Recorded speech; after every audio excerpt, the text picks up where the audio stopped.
Director Alfred Hitchcock is often referred to as the master of suspense. His movies, such as Rear Window, Vertigo, and Psycho, are all expert examples about how and when to reveal information to an audience. Well, a boy's best friend is his mother. With North by Northwest, he applied those concepts to a chase movie where our main character is always in some kind of pursuit. But whether he's being pursued or pursuing, and who and where and why, is constantly changing to keep the audience on their toes. We're talking all about it this week in Caden's Movie Club. Spoilers ahead, so if you haven't seen it, beat it. At first, the only idea Hitchcock had for his movie was that he knew he wanted the final showdown to happen at Mount Rushmore. He had envisioned a final scene where our hero has to hide in Lincoln's nose. He even thought they could call the movie The Man on Lincoln's Nose. Hitchcock hired screenwriter Ernest Lehman, who would go on to write movies like West Side Story and The Sound of Music, to help him make an actual story out of the Mount Rushmore scene. At one point, Hitchcock discovered a true story from World War II where British intelligence created a fake officer to trick Germans into receiving false information. So he and Lehman decided to make that the basis of the story with an added twist. Van Damme is smuggling state secrets out of the country. So US intelligence decides they need to send an undercover agent to infiltrate Van Damme's organization. But to make sure the undercover agent isn't caught, they also create a fake decoy agent to distract Van Damme. The decoy isn't even a real person, it's just a name, George Kaplan. But they make it seem like Kaplan is investigating Van Damme, so he'll use his energy and resources to chase a ghost. The question is, what if the ghost suddenly became real? Roger Thornhill is an advertising executive working in New York City. He goes to a business meeting at a hotel restaurant and just happens to signal the waiter at the exact same time the waiter is calling out for George Kaplan. Perhaps if I sent you a telegram. Mr. George Kaplan? Boy. Two men from Van Damme's team who asked the waiter to call for Kaplan now think Roger, a normal guy, is a spy working for US intelligence. They kidnap him and take him to their boss, but the interesting thing is, we as the audience have no idea what's happening. We get all of this context later. We follow Roger directly from his job to the meeting, and suddenly he's being abducted by two men. Don't tell me where we're going. Surprise.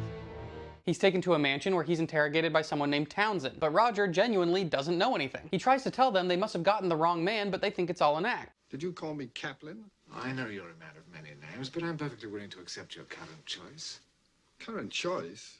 My name is Thornhill. When he won't cooperate, they decide to assassinate him and make it look like an accident by forcing Roger to drive while intoxicated. Roger manages to escape but ends up being arrested. He sets out to clear his name and learns that Townsend is a United Nations diplomat and is currently at the General Assembly. Roger goes there to meet Townsend only to find out This is Mr. Townsend. How do you do, Mr. Kaplan?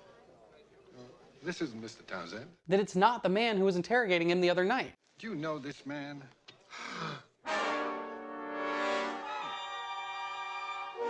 Suddenly, Townsend is assassinated, and because Roger was once again in the wrong place at the wrong time, it looks like he's the one that did it. So now Roger is really on the run, and we as the audience have no idea what's going on any more than Roger does. But that's when Hitchcock decides to break perspective and create what's called dramatic irony, when the audience knows something the character does not. We cut to a scene inside the US intelligence agency, where we find out about their whole plan to distract Van Damme with a decoy. They've just discovered that some poor schmuck named Roger Thornhill has somehow assumed the identity of their decoy. And the leader of the operation decides to do nothing, because now Van Damme will be even more distracted. Plus, if they stepped in and rescued Roger, they would expose their operation and their undercover agent. This scene happens right at the end of the first act. For most of the movie's intro, we take Roger's perspective, where we're swept up in the confusion of this case of mistaken identity. But to really hook the audience and set up the rest of the movie, Hitchcock lets the audience know that Roger's situation is even worse than he realizes. As Roger continues trying to pick up the clues, we know he's being used as a pawn in a bigger scheme. It gives the audience a sense of anticipation, but if we've seemingly revealed the twist already by the end of Act 1, how does the movie still create mystery? That's where we meet Eve Kendall. I tipped the steward $5 to seat you here if you should come in.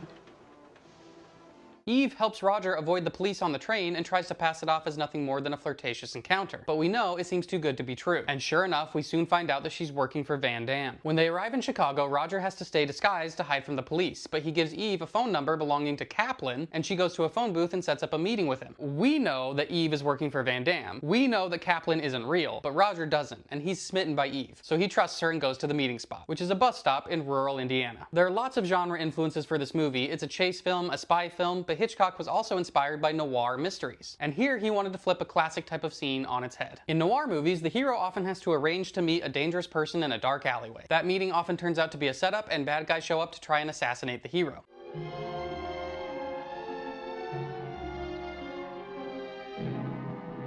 But because this entire movie is a twist where the hero doesn't know he's the hero, the scene plays out in the opposite way. Instead of an alleyway on a rainy night, Roger's on a wide open road on a bright sunny day. As each car passes, we wonder if there's going to be somebody sinister inside, but they just keep driving. Then a mysterious man shows up and we think this has to be the assassin, but it's just a guy waiting for his bus. Then Roger notices that a nearby plane is acting suspiciously, and in one of the most famous movie scenes of all time,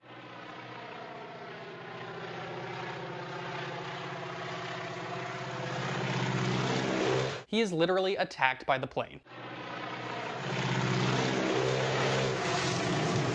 Roger outlasts the plane and ends up crashing into a fuel truck for a fantastic explosion.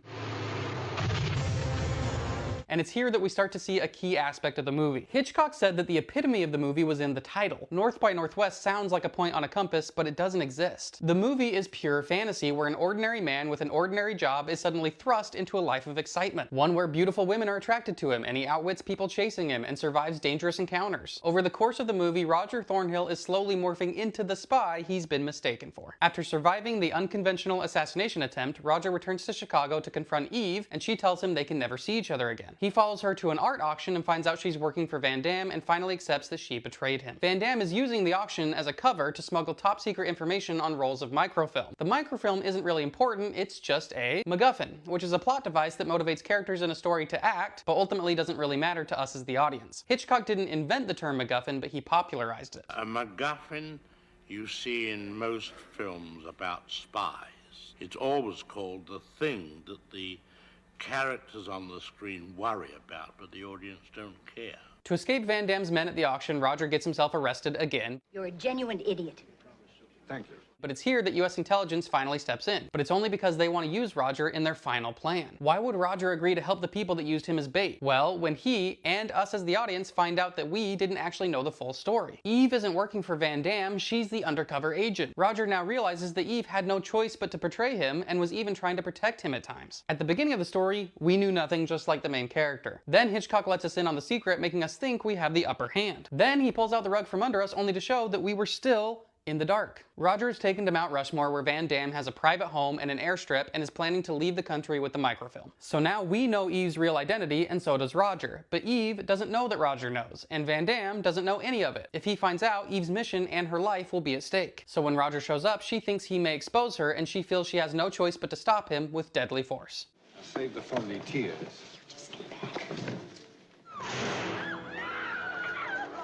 But then Hitchcock does it again and reveals that this was all part of the plan. Eve has now escaped and Van Damme thinks George Kaplan is dead. Everyone goes home happy. Except we've been duped. The agency just used Roger as a pawn yet again. Eve isn't just escaping, she just proved her loyalty to Van Damme by assassinating Kaplan. She's going to leave the country and continue spying on Van Damme. And this process continues. Roger goes to save Eve and it's a never-ending series of mini twists and fake-outs that culminates, as Hitchcock always wanted, with Roger and Eve being chased onto the Mount Rushmore monument. Just not in Lincoln's nose. And you might have been surprised at how abruptly the movie ends. Just as all the bad guys have been defeated, and Roger pulls Eve up from a ledge. I can't make it. Yes, you can. Come on. Harder. Come along, Mrs. Thornhill.